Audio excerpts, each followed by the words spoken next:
السلام علیکم every one, کیسے ہیں آپ؟ امید کرتے ہیں سب بخیر ہوں گے۔ ہم بھی الحمدللہ خیریت سے ہیں۔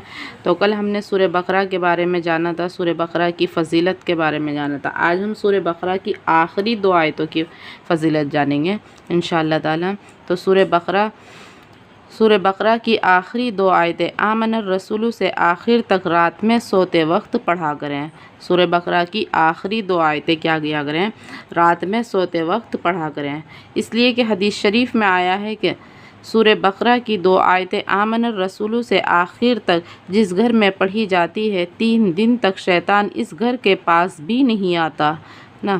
سورہ بقرہ کی آخری کی جو 2 آیتیں ہیں وہ جس گھر میں پڑھی جاتی ہیں شیطان 3 دن تک اس گھر کے پاس بھی نہیں آتا۔ گھر میں آنے کی بات تو الگ ہے، پاس بھی نہیں آتا اس گھر کے۔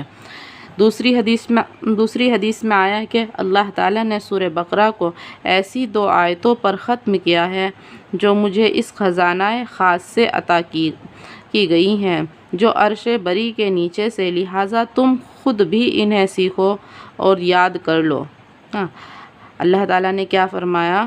اللہ تعالیٰ نے سورہ بقرہ کو ایسی 2 آیتوں پر ختم کیا ہے جو مجھے خزانہ خاص سے، یعنی آپ صلی اللہ علیہ وسلم کو خزانہ خاص سے عطا کی گئی ہیں جو عرش بری کے نیچے سے ہیں، لہٰذا تم خود بھی انہیں سیکھو اور یاد کر لو اور اپنے گھر کی عورتوں اور بچوں کو بھی سکھلاؤ اور یاد کراؤ، اس لیے کہ وہ سامان رحمت ہے اور حاصل قرآن ہے اور دعائے عظیم ہے نا۔ سورہ بقرہ کی جو آخری 2 آیتیں ہیں وہ کیا ہے؟